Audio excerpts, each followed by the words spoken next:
Home ownership is an illusion. You own it, but you do not have absolute ownership of it. The game of what is a good asset is changing. In the years to come, you may want to reevaluate what you consider a good asset.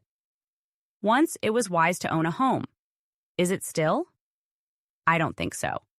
Do houses still make great homes? Yes, but do they make great assets? Maybe, maybe not. Things are changing. Why do all the government leaders keep saying, you'll own nothing and be happy? Every North American should understand. It's a trap. A mortgage is debt, not an asset. If that asset is not appreciating, it is a liability. Why are you paying tax annually on an asset? Not an asset.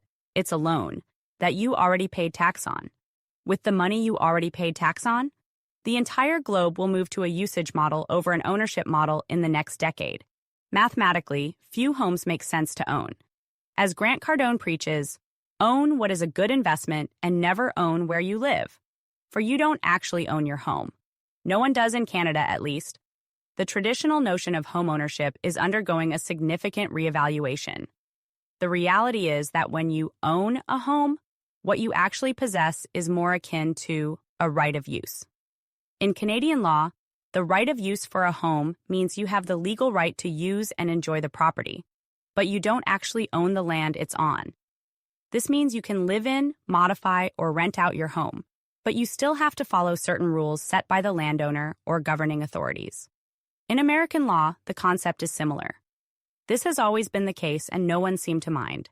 That was until the system started extending more rules. Regardless of where you live, there's an overarching authority that dictates what you can and cannot do with a property, regardless if you own it or not. Could you imagine purchasing a Rolex and being told what days you could wear it and for how long? Of course not. Because you own it, you assume it is yours to use. But that is not the case with homes anymore.